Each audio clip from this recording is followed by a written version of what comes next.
karena dapat dipercaya. Amsal 28 ayat 20.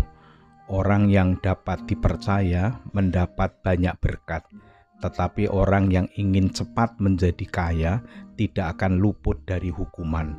Jemaat terkasih, Menteri Keuangan Sri Mulyani Indrawati dan Menteri Keuangan Amerika Serikat Janet Yellen menandatangani kesepakatan hibah Indonesia Infrastruktur and Finance Compact senilai 649 juta dolar Amerika Serikat atau setara dengan 9,51 triliun rupiah. Dana hibah selama 5 tahun tersebut terjalin antara Millennium Challenge Corporation (MCC).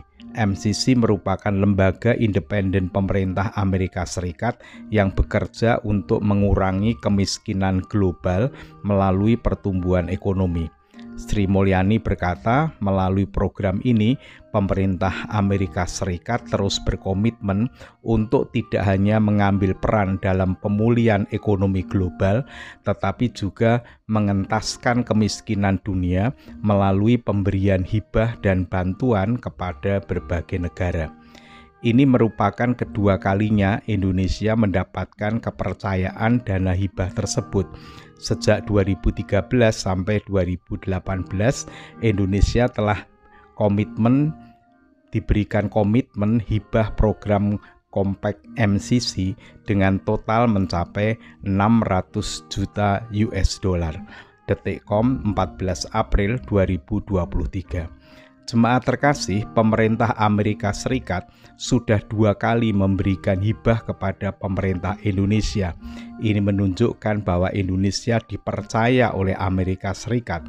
Hibah yang pertama benar-benar dapat digunakan dengan baik sehingga kemudian menerima hibah yang kedua. Itulah kekuatan dari dapat dipercaya. Bagaimana agar dapat dipercaya? Kuncinya adalah mewujudkan janji menjadi bukti, kata-kata menjadi perbuatan. Jika hanya janji dan kata-kata saja, meskipun sangat indah, belum menjadi penentu dipercaya atau tidak. Jika janji dan kata itu ternyata tidak dapat diwujudkan, tidak akan mendapatkan kepercayaan. Sebaliknya, jika janji dan kata itu mampu dibuktikan, maka akan mendapatkan kepercayaan. Jemaat terkasih, penulis Amsal menyatakan orang yang dapat dipercaya mendapat banyak berkat. Mengapa demikian? Orang yang dapat dipercaya itu memberikan ketentraman dan kepastian. Orang akan rela menaruh apa saja kepada orang yang dapat dipercaya. Orang yang dapat dipercaya akan didekati dan menjadi pengharapan banyak orang. Sebaliknya, orang yang tidak dapat dipercaya akan memberikan ketakutan dan ketidaknyamanan. Semua orang akan cenderung menghindar bertemu dengan orang yang tidak dapat dipercaya. Jika tidak ada lagi yang mau mendekat, bagaimana mungkin orang yang tidak dipercaya akan mendapatkan berkat? Sebaliknya, orang yang dapat dipercaya akan mudah menjalin relasi dan melakukan apa saja sehingga akan mendatangkan berkat, baik untuk dirinya maupun untuk orang lain. Dapat dipercaya adalah harga diri kemanusiaan. Kehormatan sejati akan didapat dari orang-orang yang dapat dipercaya. Dapat dipercaya akan menerima puji-pujian terhormat. Sebaliknya, tidak dapat dipercaya adalah aib yang akan menerima cibiran, hinaan, dan cacian. Kehormatan yang didapat dari orang yang dapat dipercaya adalah konsekuensi logis saja. Dapat dipercaya pasti akan dipuji dan dihormati. Kita memang harus hidup dapat dipercaya, bukan supaya dihormati dan mendapatkan pujian.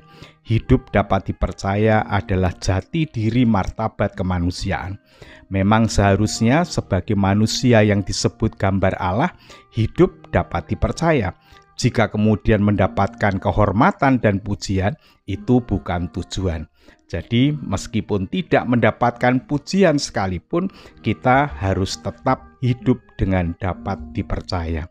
Salam sehat, salam bahagia, Tuhan Yesus memberkati. Mari kita berdoa. Allah yang Maha Kasih yang kami yakini hadir dan berkarya di dalam Allah Bapa, Allah Anak, dan Roh Kudus. Kami bersyukur sebelum kami beristirahat, Tuhan memperkenankan kami menerima dan menggumuli firman Tuhan. Kembali Tuhan mengingatkan agar kami dapat hidup dengan dapat dipercaya. Kami meyakini dengan dapat dipercaya kami akan menerima berkat dari Tuhan. Kami berdoa untuk seluruh warga jemaat, kiranya Tuhan senantiasa memberikan kehidupan yang damai dan sejahtera. Kami menyerahkan berbagai pergumulan kehidupan yang kami alami. Ada di antara kami sedang menderita sakit, Tuhan berkenan menyembuhkannya. Ada yang sedang mengalami duka cita dan beban berat kehidupan, Tuhan berkenan hadir, menyertai dan menolong kami. Sebentar lagi kami akan beristirahat, kiranya Tuhan berkenan menjagai kami. Jika esok hari Tuhan masih memberikan kesempatan kepada kami untuk melanjutkan kehidupan ini, kiranya Tuhan berkenan memberikan kekuatan kepada kami, agar kami dapat menjalani kehidupan ini dengan bermakna. Ampunilah segala dosa kami. Di dalam nama Tuhan Yesus Kristus kami berdoa. Amin.